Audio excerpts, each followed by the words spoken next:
Kerajaan dan Shalom. Welcome Shalom. to New Dimension, the dance, the desire of all nations, USA. Um, I'm gonna start by a prayer before we sing. Lord, we thank you for today. We give you this time to honor and praise your name, Lord. We open up our hearts, open up our ears, and open up our eyes to see the truth that you want to speak to us tonight, Lord. We pray that every word that we hear is going to feed our spirit and let our spirit grow, Lord. We pray that you use my dad to speak the word of truth and to speak of heavenly things. In the name of Jesus we pray. Amen.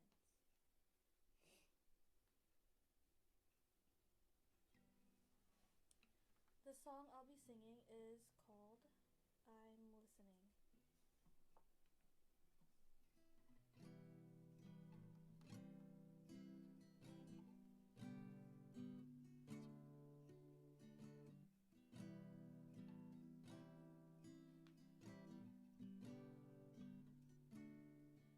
When you speak, confusion fades.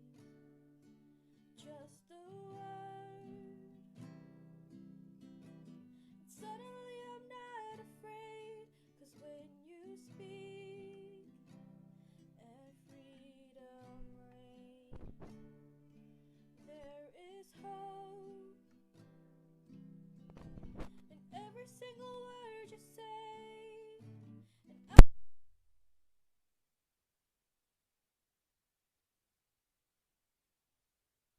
'cause everything you say is life to me. I don't wanna miss one word you speak. So quiet my heart, I'm listening. When sorrows roar and troubles rage, you whisper peace. When I don't have the words to say, I won't lose hope.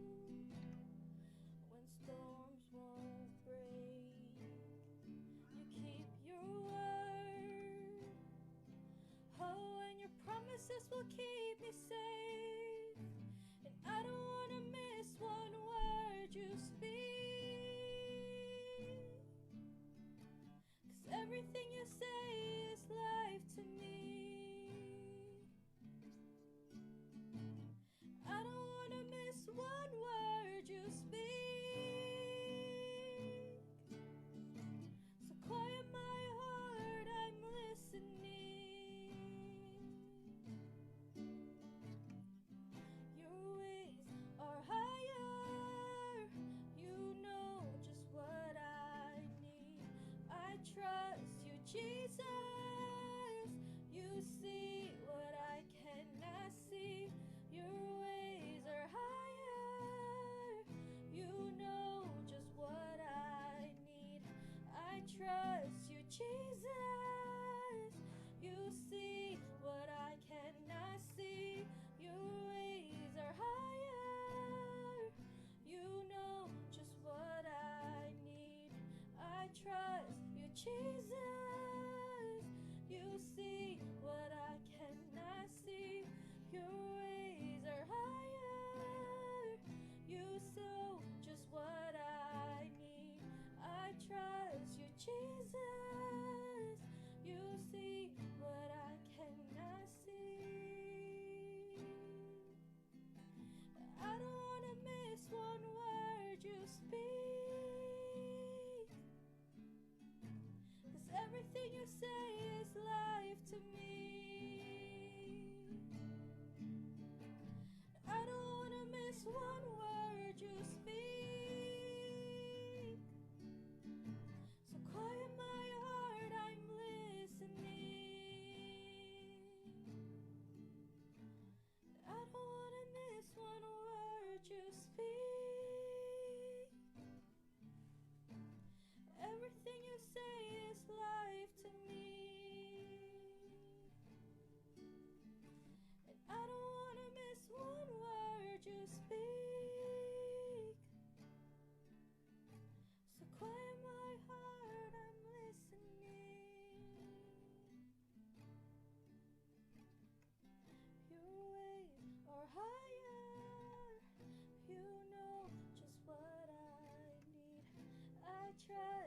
Jesus. You see what I cannot see. Your ways are higher. You know just what I need. I trust you, Jesus. You see what I cannot see. Your ways are higher. You know just what I need. I trust you, Jesus. You see what I cannot see.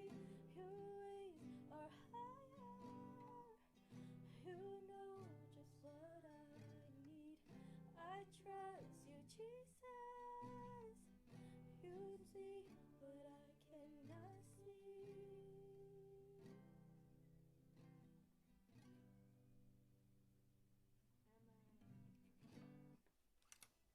And now I will invite Dad.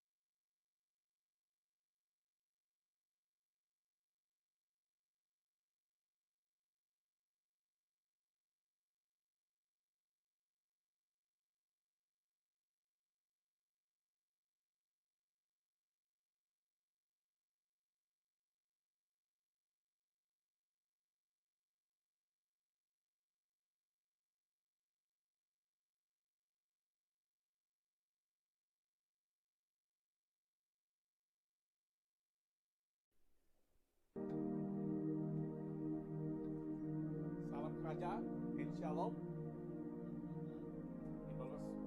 Sekarang kita beribadah dalam strategic hours di Dimension bersama gereja yang tidak lazim, unusual church di Desire of All Nations USA.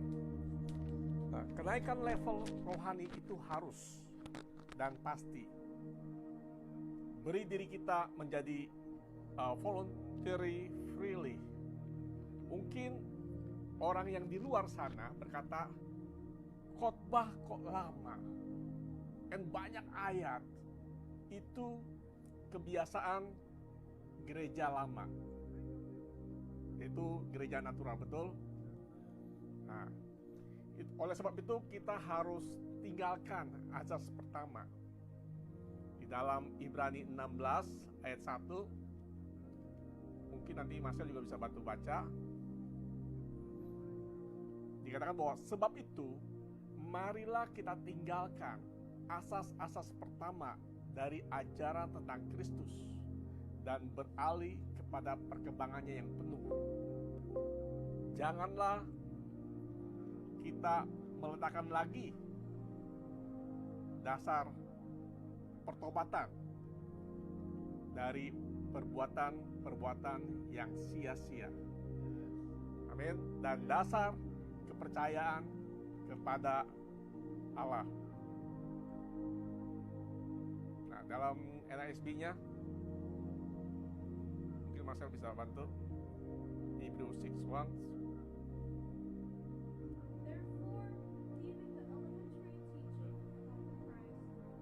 let us press on to maturity, not laying again a foundation of repentance from dead works and of faith towards God. Sudah? The first Hebrew 6. Terus yang dari ininya, TPT-nya.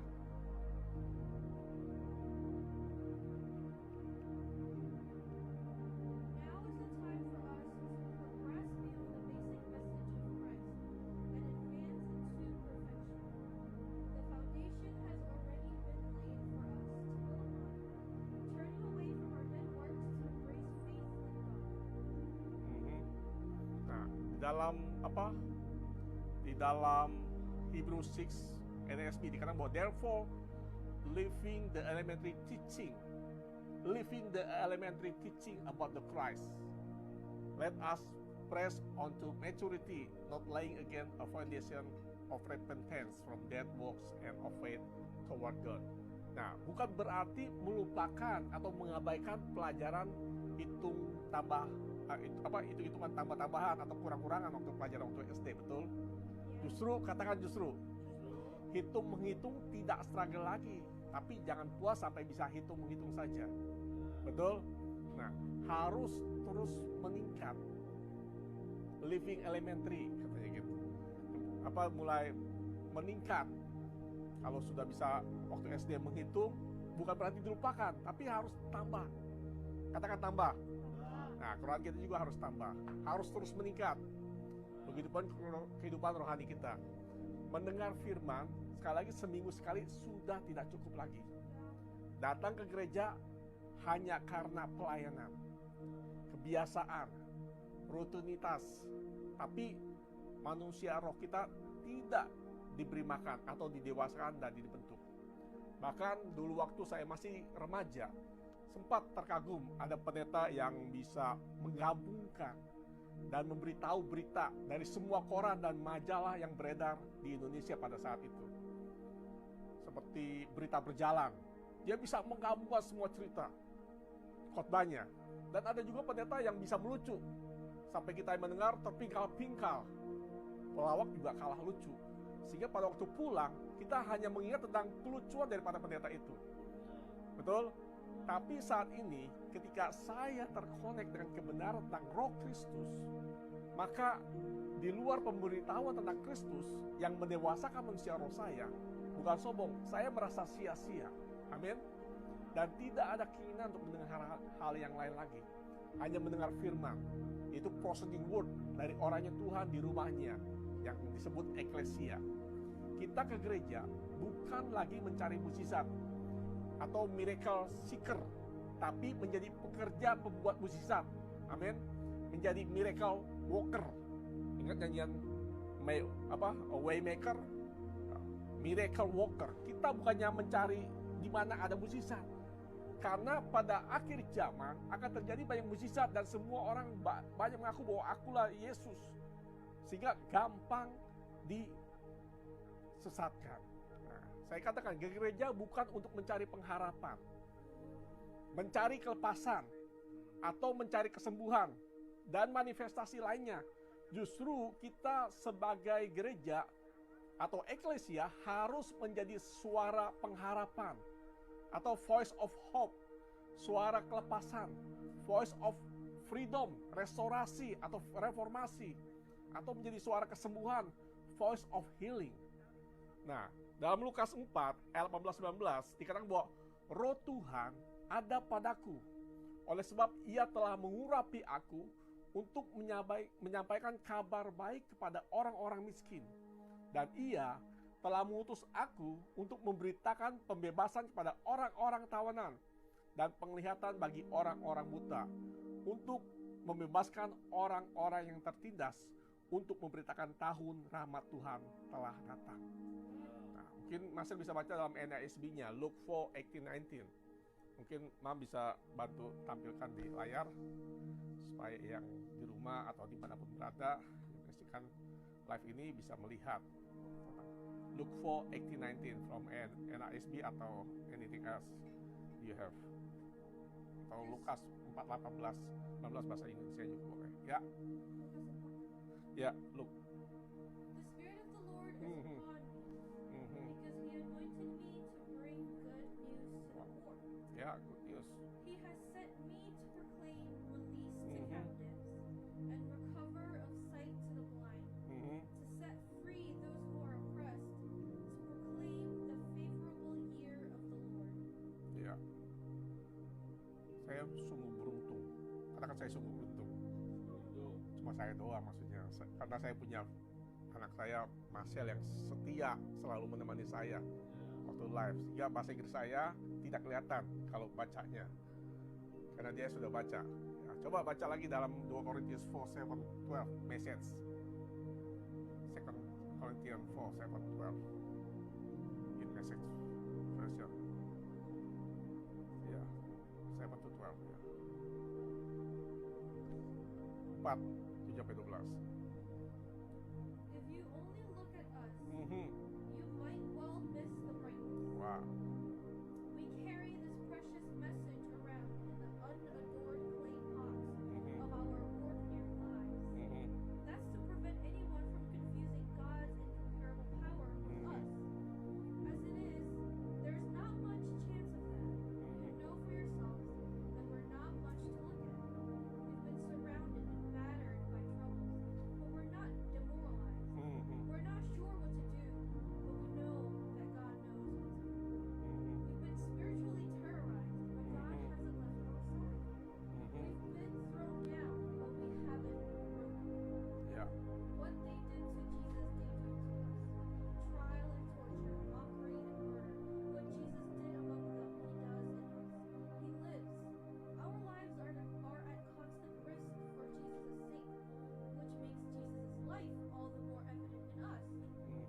Dikatakan we've been surrounded and battered by troubles, but we not demoralized. We not sure what to do. Banyak hal-hal yang kita nggak tahu, nggak yakin apa yang harus kita lakukan. Tapi ingat, but we know that God knows what to do. Amen. We've been spiritually terrorized, but God hasn't left our sides. Amen. Dikatakan lagi bahwa apa? Our life are at constant risk for Jesus' sake, which make Jesus' life all the more evident in us. While we going through the worst, you getting in on the best. Katakan amin. Pada saat kita mengalami yang sangat jelek sekalipun, Tuhan membuatnya menjadi yang the best. Ada teroris fisik, juga ada teroris roh. Roh intimidasi. Sebab itu jangan biarkan kita disesatkan. Jangan sampai membiarkan roh kita definisi ulang. Sebab itu roh kita harus kuat. Nah, kita tidak yakin apa yang kita lakukan, tapi Tuhan tahu apa yang harus dilakukan. Amin. Jangan bingung, katakan jangan bingung. Dengan masalah kita. Karena semuanya in God's control. Masalah kita tidak menjadi perhatiannya Tuhan. Hidup kitalah yang menjadi perhatiannya. Hingga Dia memberikan Yesus bagi kita. Bukan kita untuk menjadi kaya atau sukses, tapi agar kita diselamatkan. Amin. Ingat, tidak cukup percaya diselamatkan, mati masuk surga. Justru kita diberikan mandat menjadi gereja, yaitu eklesia di bumi. Doa kita bukan lagi doa klaim sana, klaim sini.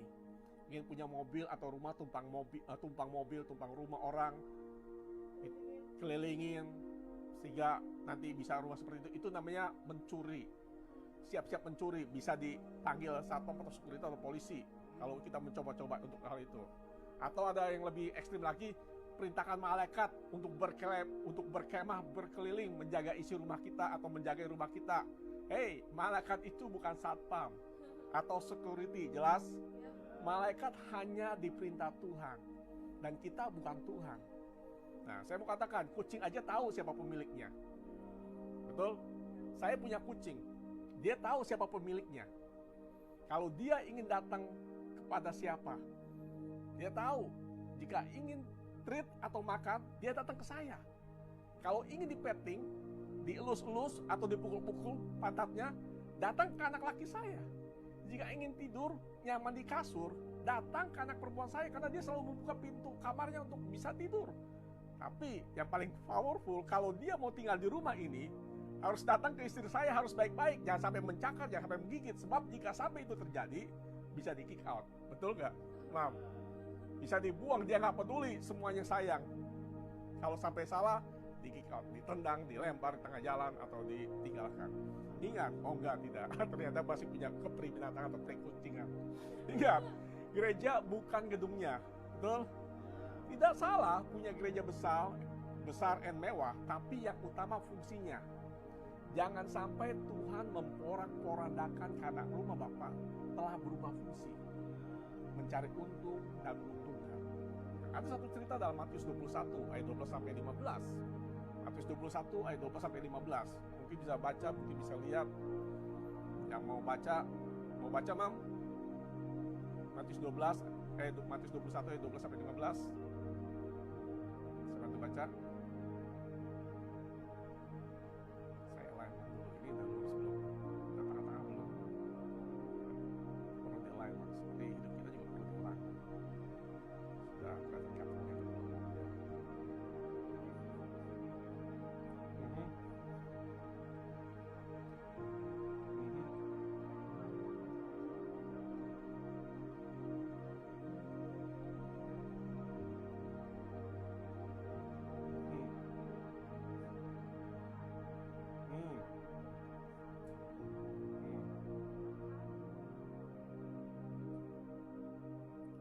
Sampai berapa tadi? Tadi saya minta berapa? Ya, rumah Bapakku dijadikan sarang penyamun. Rumah Bapa dijadikan sarang penyamun. Tetapi apa? sehingga Tuhan memporak-porandakannya.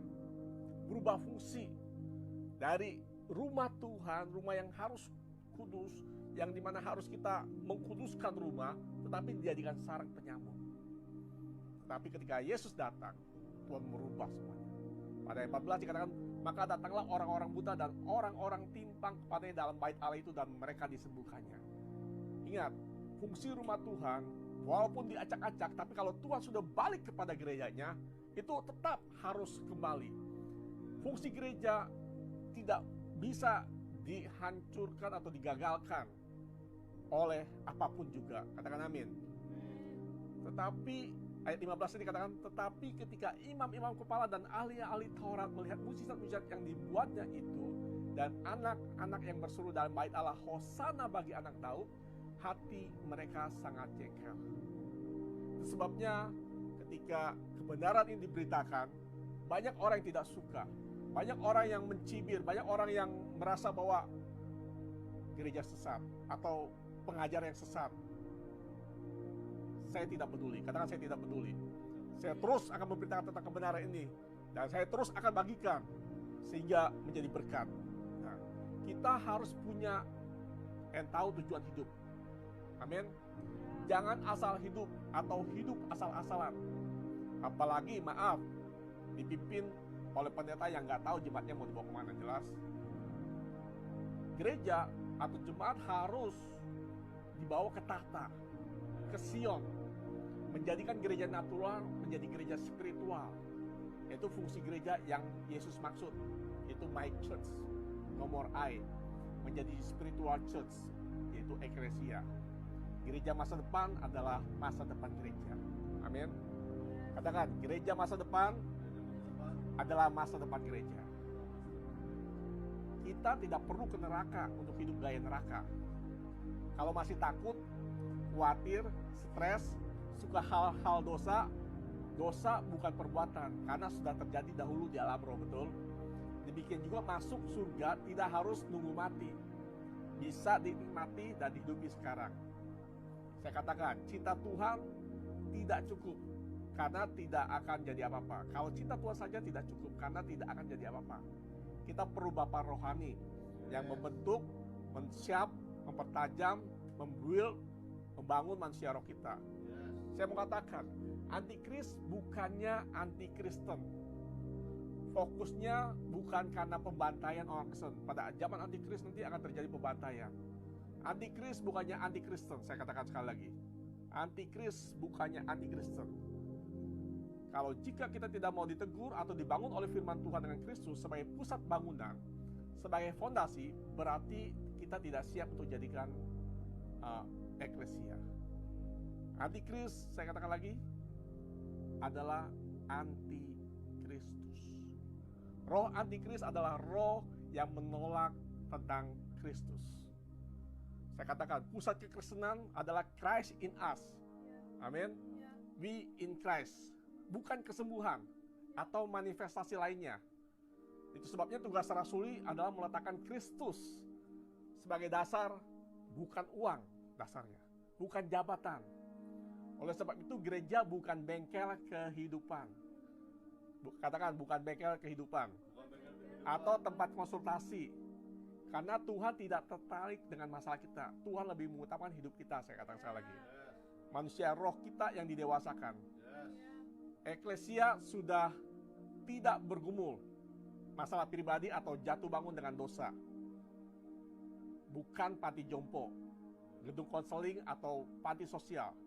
Karena eklesia adalah perwakilan dari kerajaan surga untuk memutuskan kehidupan warganya agar mempunyai kehidupan yang lebih baik. Amin. Bukan lagi urusan pribadi atau hanya tempat kumpul-kumpul. Pada awal orang percaya, Yesus bukan atau dan belum menjadi gereja eklesia. Jangan mencari manifestasi, mencari pendeta yang doanya manjur kayak dukun aja. Betul? Nah, coba Matius 16:18. Dan aku pun berkata kepadamu, engkau adalah Petrus, dan di atas batu karang ini aku akan mendirikan jemaatku, dan alam maut tidak akan menguasainya. Asal mungkin dalam PPT-nya bisa baca.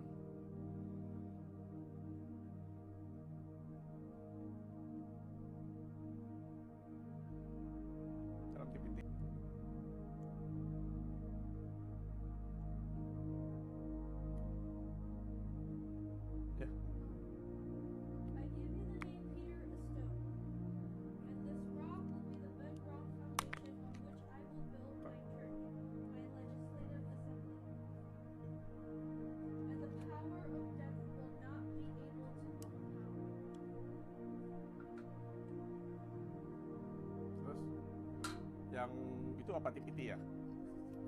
Yang itunya MPC-nya.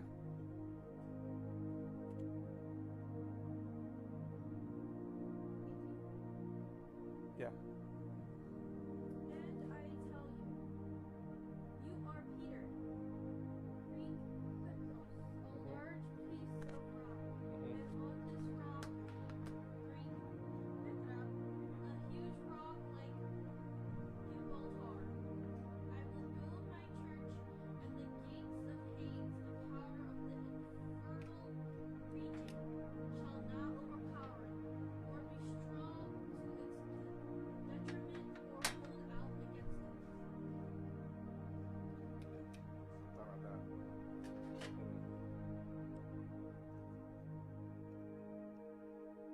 Oke.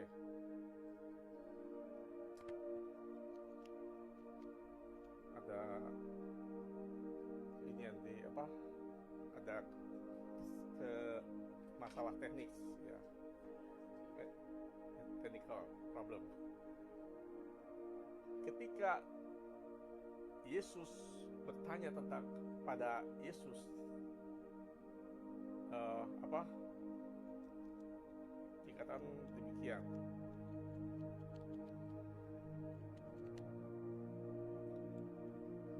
Sebentar saya ambil dari ini.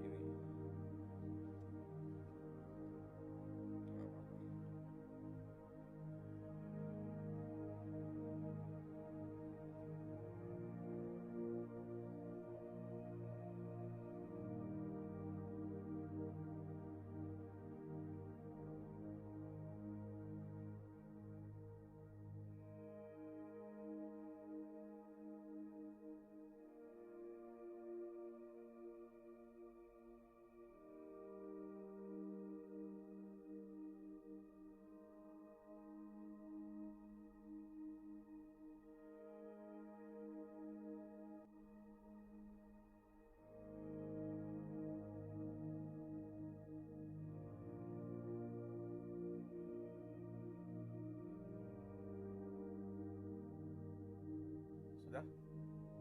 Dan aku pun berkata kepadamu, engkau adalah Petrus, dan di atas batu karang ini aku akan mendirikan jemaatku, dan alam maut tidak akan menguasainya. Itu dalam Matius 16:18 dikatakan apa? I give you the name Peter, a stone. Nah, di dalam version TPT itu ada keterangan, makanya saya sarankan untuk download apps YouVersion. Dikatakan begini, Kiva, the Aramaic word stone or pebble, atau the Hebrew word for stone is eben, and the Hebrew word for wheel is ebener. The Greek text that said Peter is the rock, and which is the church is wheel. So the rock from dikatakan apa? The rock on which is the church is where Peter revelation from the Father in his confession of Jesus. Nah, the Son of God that's become the bedrock foundation for the church. Knowledge that the rock is Jesus Christ, not Peter. And this rock will be the bedrock foundation on which I will build my church. My apa? My legislative assembly. The Greek words for church is ecclesia and means legislative assembly or selected one. This is not religious term. Atau dalam ininya bisa saya baca di dalam apa? MPC-nya. MPC-nya tadi sudah ya. Nah, dikatakan bahwa apa? Greek Petros itu a large piece of rock. Terus kalau and on this rock, yaitu Petra, itu a huge rock like Gibraltar. Nah, Gibraltar ini adalah satu pulau batu karang yang besar sekali, yang ada di mana? Di British Territoria.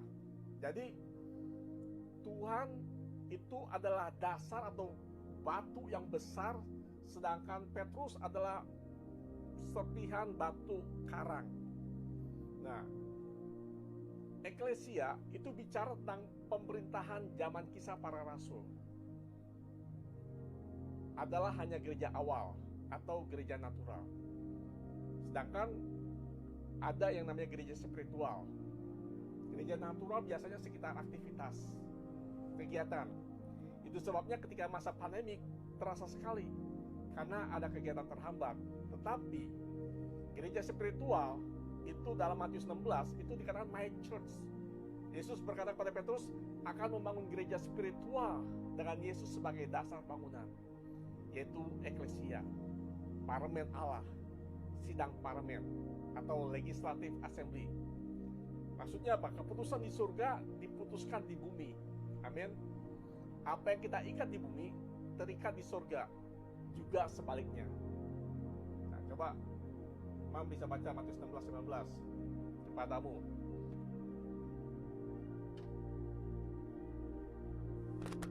Matius 16:19.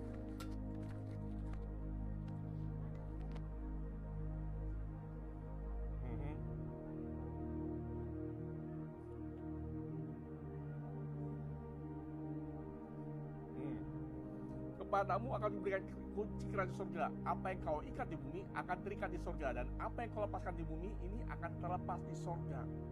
Wow. Kita akan diberikan kunci. The kingdom of heaven. Nah, gereja adalah parlemen Tuhan di bumi, memutuskan keputusan surga di bumi. Bumi tanpa surga tidak bisa apa-apa. Demikian juga surga tanpa bumi tidak bisa bermanifestasi di bumi. Amin. Nah, dalam Yohanes 20 ayat 22 sampai 23 dikatakan bahwa dan sesudah berkata demikian, ia mengembusi mereka dan berkata, terimalah Roh Kudus. Jikalau kamu mengampuni dosa orang, dosanya diampuni. Dan jikalau kamu menyatakan dosa orang tetap ada, dosanya tetap ada. Wow. Jadilah eklesia dahulu, baru dikasih kuncinya, betul? Sebab tanpa menjadi eklesia atau gereja yang dewasa, maka keputusannya hanya akan sebatas like dislike. Oleh sebab itu perlu kedewasaan rohani, karena keputusannya akan mempengaruhi keputusan di surga. Amin. Gereja harus punya koneksi dengan surga. Petrus berkata, Bapakku yang di surga, yang memberitahu bahwa Yesus adalah Mesias. Murid Yesus di loteng Yerusalem itu juga sama, sedang membangun koneksi. Kita sedang memperingati 10 hari menjelang Pentakosta. Kita baru saja melewati kenaikan Tuhan Yesus. Ini pun melalui Bapak Rohani kami dibukakan tentang maksud dan tujuan atau rahasia mengapa Yesus naik dan hal-hal apa yang dibukakan. Ada 6 hal dari kedatangan, dari kebangkitan Yesus yang tidak pernah kami dengar. Amin. Dan anak rohani kami juga yang sudah melihat, sudah mendengar itu sangat wow. Kita sama-sama wow. Katakan wow. Terima kasih untuk Dad, Mam yang menjadi bapak rohani kami, untuk Dad Didit dan Mam Tati yang selalu men-coaching us, selalu men-shape us, selalu mem-build us, karena mereka adalah ahli-ahli bangunan yang mengambil batu-batu berserakan untuk dibangun menjadi gereja Tuhan. Amin. Nah, kita harus siap menjadi gereja. Kita harus siap menjadi eklesia. Saya katakan, kita ke gereja untuk siap untuk dijadikan eklesia atau jadi gereja. Amin. Siap menjadi eklesia? Siap menjadi gereja spiritual? Siap menjadi legislative assembly? Nah, untuk itu eklesia perlu dibangun. Yaitu satu, ada di dalam in the spirit. Katakan in the spirit, di dalam roh. Karena bukan hidup di dalam darah dan daging. Karena musuh kita yang sebenarnya adalah roh dan penghulu di udara. So itu kita harus in the spirit. Gereja harus in the spirit, bukan lagi bukan aktivitas, bukan lagi rutinitas, bukan lagi kegiatan, tapi in the spirit. Betul? Yang kedua, eklesia tidak dibangun apa kata orang, tapi dari setiap firman yang keluar dari mulut Tuhan, yaitu proceeding words. Amin. Pada waktu dalam Matius dikatakan, menurutmu apa kata orang? Yesus bertanya kepada Petrus. Petrus menjawab, menurut ini Elia, menurut ini kamu adalah nabi ini. Nah, itu kata orang. Tetapi pertanyaan kedua kepada Petrus, menurut kamu siapakah aku ini? Kita perlu ada koneksi dengan Tuhan. Kita perlu punya hubungan dengan Tuhan. Karena pada saat kita mempunyai hubungan dengan Tuhan, maka Tuhan akan memberitahukan misteri-misterinya. Kalau kita terkoneksi dengan rumah Tuhan, kita siap menuju Sion. Amin. Kalau kita terkoneksi dengan orangnya Tuhan, yang sudah dipilih untuk kita, bersyukur saya sudah terkoneksi. Dan bersyukur anak-anak rohani yang sudah terkoneksi dengan kebenaran ini. Karena melalui kebenaran ini, roh kita, manusia roh kita itu didewasakan. Kita bisa berlari kencang. Kita bukan lagi menguber atau mencapai pencapaian-pencapaian atau mencapai masa depan kita. Justru masa depan kita akan ditarik mendekat pada kita. Kita akan mengalami percepatan. Nah, sebab itu kita perlu proceeding words dari mulutnya Tuhan. Dalam Matius 16 ayat 13-16 dikatakan, setelah Yesus tiba di daerah Kaisarea Filipi, ia bertanya kepada murid-muridnya, kata orang siapakah anak manusia itu? Jawab mereka, ada yang mengatakan Yohanes Pembaptis, seperti saya katakan tadi, ada juga yang mengatakan Elia, ada juga yang mengatakan Yeremia, atau salah seorang dari para nabi. Yang penting dikatakan bahwa, tetapi apa katamu? Artinya apa? Kita punya hubungan pribadi dengan Tuhan. Bukan kita mendengar Tuhan, kita mendengar Kristus tentang dari kata orang. Tapi apa katamu? Siapakah aku ini? Kita harus punya jawaban pribadi. Siapakah Yesus? Siapakah Kristus bagi kita? Sehingga Petrus bisa menjawab, Kau adalah Mesias, anak Allah itu. Yang ketiga, eklesia dibangun dari batu penjuru, yaitu cornerstone, fondasi, nah, atau batu penjuru. Bukan dibangun pada saat kita percaya. Eklesia bukan dibangun pada saat kita percaya atau lahir baru. Dalam 1 Korintus 3 ayat 10-11 dikatakan bahwa sesuai dengan kasih karunia Allah yang dianugerahkan kepadaku, aku sebagai seorang ahli bangunan yang cakap telah meletakkan dasar, dan orang lain membangun terus di atasnya. Tetapi tiap-tiap orang harus memperhatikan bagaimana ia harus membangun di atasnya. Karena tidak ada seorang pun yang dapat meletakkan dasar lain daripada dasar yang telah diletakkan, yaitu Yesus Kristus. Karena untuk menjadi eklesia, hidup kita harus dibangun, betul? Yaitu di atas dasar Yesus sebagai batu penjuru. Batu penjuru, mungkin yang tahu bangunan, pada saat kita membangun rumah dari dasar, ada namanya, kalau orang besar bilang ada peletakan batu pertama. Nah, pada saat peletakan batu pertama itu, batu pertama tidak diletakkan di tengah-tengah itu bangunan. Walaupun sudah ada blueprintnya, tapi batu pertama itu diletakkan di pojok satu bangunan itu. Nah, mulai dari pojok itu, maka dimulai bangunan sehingga tersusun rapi. Itu sebabnya disebut the cornerstone, ada di pojok. Pertama kali bangunan dibangun itu di pojok, betul Pak ya? Bapak sebagai Pak Tony sebagai pernah kontraktor, nggak mungkin bangun di tengah-tengah, tapi taruh di pojokan dulu pertama, maka semuanya akan mulai dari situ. Dan mengikuti apa? Blueprint.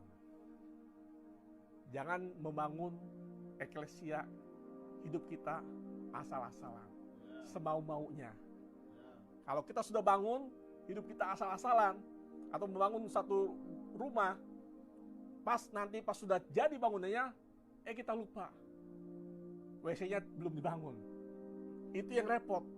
Sehingga mau nggak mau WC-nya ditaruh di depan. Jadi kalau orang mau ke WC atau mandi, maju ke depan, itu namanya WC umum.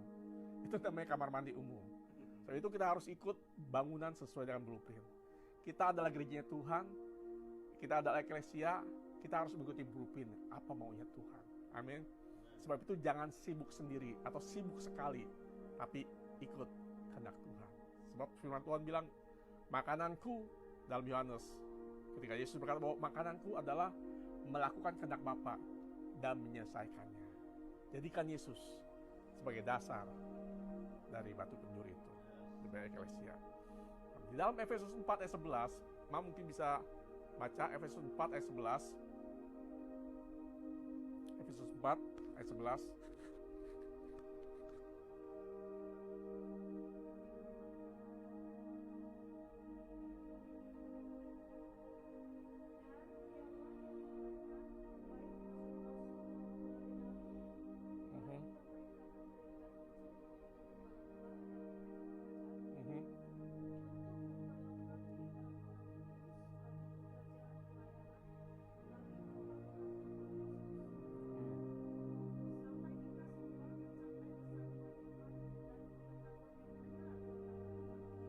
Ya.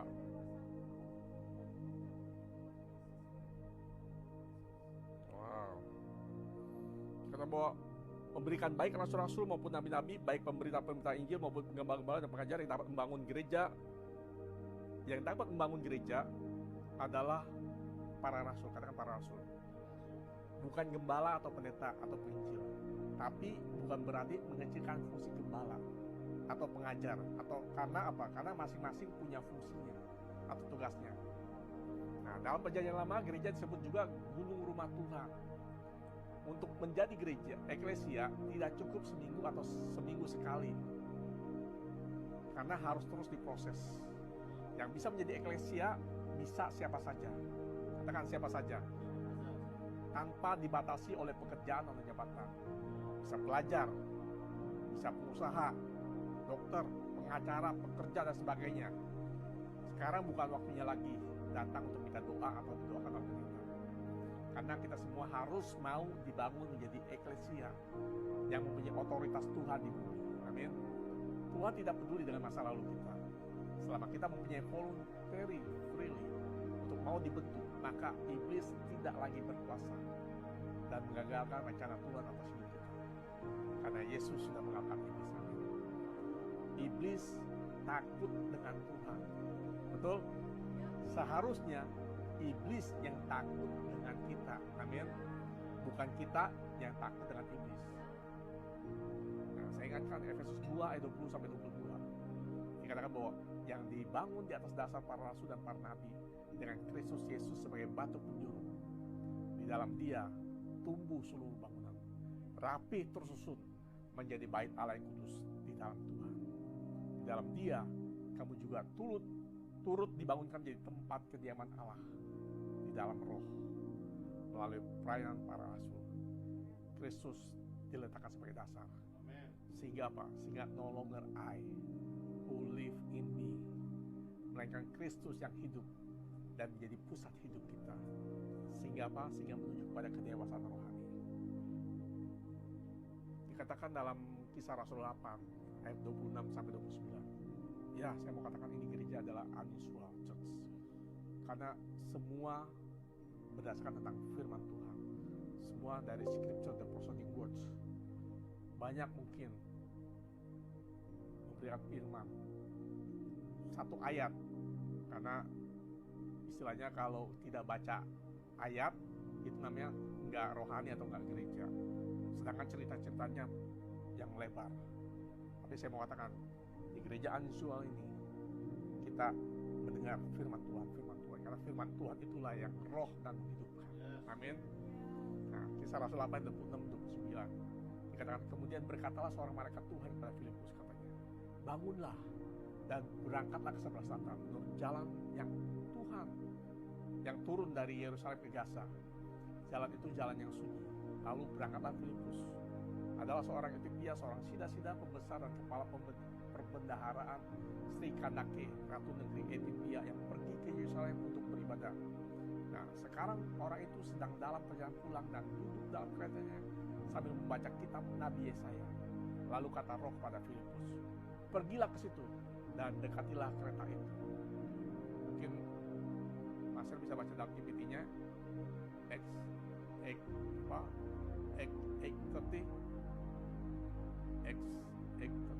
ya, GPT. Sepertinya aja.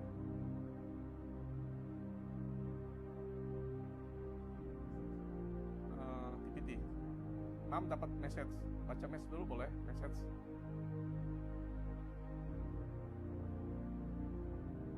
Siapa yang dapat dulu?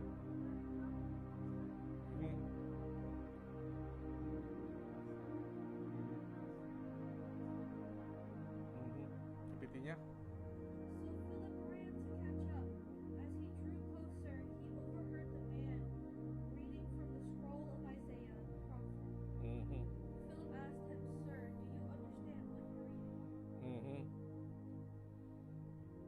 Nah, yang ketiga tadi, yang poin ketiga apa?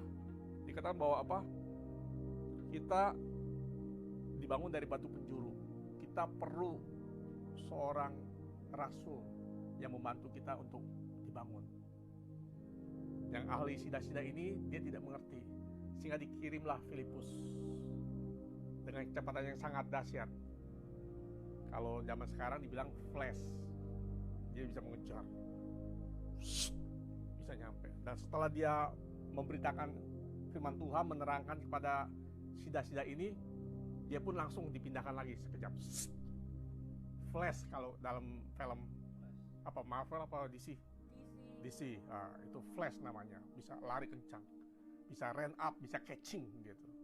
Nah, yang keempat tadi ya, yang pertama saya ulangi lagi. Yang pertama, kita harus untuk menjadi eklesia perlu dibangun dalam spirit. Katakan spirit. Yang kedua, eklesia tidak dibangun apa kata orang. Bilang, tidak dibangun apa kata orang. Dan yang ketiga, eklesia dibangun dari batu penjuru, yaitu Kristus. Harus dasarnya Kristus. Semua berpusat pada Kristus. Dasar Kristus, pusatnya pada Kristus. Maka akan dibangun menjadi eklesia. Dan yang keempat, membangun dimensi roh dalam hidup kita. Karena eklesia akan menjadi suara Tuhan di atas muka bumi. The voice of God, the voice of healing, the voice of hope, the voice of reformation, the voice of transformation, the voice of to be to be changed, menjadi suara perubahan dalam hidup kita. Nah, seperti Petrus bisa mengerti siapa Yesus karena mendengar dari Bapaknya.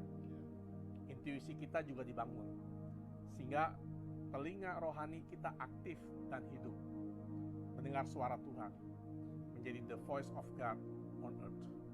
Yang kelima, dibangun untuk menjadi the power of one, menjadi satu corporate atau orang, atau menjadi satu bagian. Dikatakan dalam Matius berapa itu? Dalam Matius yang Mami suka itu, 2 orang harus diikat, 2-3 orang berkumpul dalam namaku, maka aku ada, katanya kan. Matius 18:19 dikatakan bahwa, dan laki aku berkata kepadamu, jika 2 orang daripadamu dunia ini sepakat, katakan sepakat, meminta apapun juga permintaan mereka itu akan dikabulkan oleh Bapakku di surga. Nah, untuk bisa secara corporate harus diikat. Nah, untuk bisa corporate atau covenant itu terkonek dengan orang yang Tuhan di rumahnya Tuhan. Amin. Kisah Rasul 1:14, mereka semua bertekun dengan sehati dalam doa bersama-sama dengan beberapa perempuan serta Maria ibu Yesus dan dengan saudara-saudara Yesus.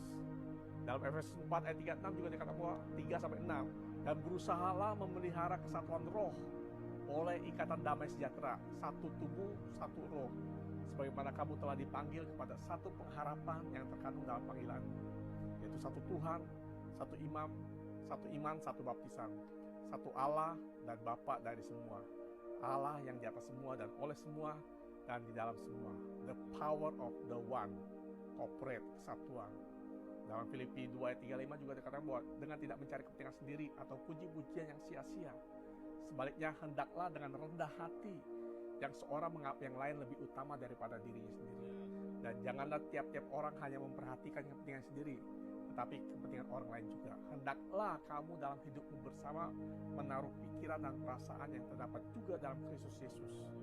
Jika kita mengerti purpose tentang parlemennya Tuhan, maka akan dahsyat. Amin. Karena hidup kita tidak main-main lagi. Nah, dalam Matius 7 ayat 24 sampai 27 dikatakan bahwa setiap orang yang mendengar perkataan ini dan melakukannya, ia sama dengan orang yang bijaksana yang mendirikan rumahnya di atas batu. Kemudian turunlah hujan dan datanglah banjir. Lalu angin melanda rumah itu, tetapi rumah itu tidak rubuh sebab didirikan di atas batu. Tetapi setiap orang yang mendengar perkataanku ini dan tidak melakukannya, ia sama dengan orang yang bodoh yang mendirikan rumahnya di atas pasir. Kemudian turunlah hujan dan datanglah banjir. Lalu angin melanda rumah itu sehingga rubuhlah rumah itu dan hebatlah kerusakannya. Nah, saya katakan ada dua macam bangunan. Ada dua macam. Keduanya mengalami hal yang sama. Betul? Diterpa hujan, banjir, dan badai. Yang satu rubuh dan hancur. Yang satunya tetap berdiri. Kenapa? Karena didirikan di atas batu. Selain dasar atau fondasi, itu juga tergantung bagaimana bangunan itu juga dibuat atau terbuat. Betul? Apakah bangunan yang dibangun itu atau rumah yang dibangun itu karena mau terkenal, atau ada juga perkumpulan gereja yang karena perkumpulan sakit hati, orang-orang sakit hati dikumpulkan, orang-orang kecewa, atau dari material yang mudah terbakar, atau emas murni, karena akan diuji semuanya. Oleh sebab itu pelayanan atau apapun yang kita lakukan harus clean, clear, and pure. Amin. Dalam hal marriage, money, motif, dan moral. Dan juga di atas dasar Kristus. Dan berpusat pada Kristus. Karena kita sudah punya DNA Kristus. Itu roh Kristus. Amin. Mari, kita sudah mengetahui kebenaran ini. Kita harus hidup dalam kebenaran. Amin. Sehingga ketika kita mati, bukan masalah masuk surga atau tidak. Tapi kita bisa mempertanggungjawabkan tugas yang telah Tuhan percayakan selama kita hidup di dunia ini. Itu apa? Sebagai eklesianya. Amin. Dan saya berdoa biar kita semua meresponi firman Tuhan ini. Kita beribadah ke gereja bukan hanya sebagai rutinitas, tapi kita mau dibentuk sebagai eklesia, sebagai parlemennya Tuhan,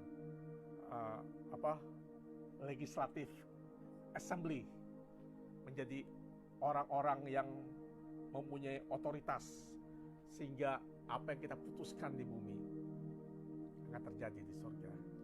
Apa yang surga putuskan untuk kita laksanakan, kita eksekusi di bumi, sehingga kita menjadi anak-anak kerajaan, anak-anak pemilik kerajaan, mempunyai warisan. Seperti saya katakan waktu saya minggu kemarin sharing di gereja saya, hanya orang dewasa atau hanya anak dewasa yang bisa memiliki, memperoleh warisan, menerima warisan.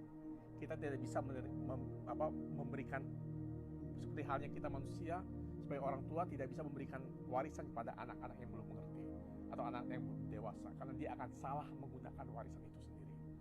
Jadi dengan hidup kita, ketika kita menjadi eklesia, menjadi orang-orang Tuhan yang bisa mengeksekusi, maka setiap kepunyaan Bapa kita akan diberikan pada kita, dan kita menjadi eklesia Tuhan. Tuhan memberkati. Dan saya mau berdoa. Bapa kami yang surga, terima kasih Tuhan untuk setiap firman yang telah Engkau singkapkan, untuk setiap misteri yang telah Engkau singkapkan melalui Bapa rohani kami, melalui orang tua kami, melalui Dad dan Mam yang telah mendewasakan kami, sehingga firman Tuhan yang belum pernah tersingkap Tuhan singkapkan. Biar yang belum tersingkap itu menjadi bagian Engkau sendiri yang pada saat nanti akan disingkapkan. Kami menyadari bahwa kami adalah eklesia Tuhan. Kami adalah parlemen, legislatif assembly-nya Tuhan, yang mengeksekusi keputusan surga di bumi ini, Sehingga apa yang kami lepaskan di bumi akan terlepas di surga. Apa yang kami ikat di bumi akan diikat di surga. Sehingga dengan kuasa itu juga kami bisa menyatakan bahwa kuasa untuk bisa menyatakan segala sesuatu dalam hidup kami. Terima kasih. Berkati setiap yang menyaksikan live ini, YouTube ini, maupun Facebook ini, dan juga yang hadir saat ini Tuhan. Biar kami boleh terus dibangun menjadi eklesia, menjadi rumah Tuhan, bukan menjadi sarang penyambung. Sehingga hidup kami bisa dipertanggungjawabkan ketika kami sedang menghadap kehadiran Tuhan. Terima kasih dalam nama Yesus. Tuhan memberkati. Amin.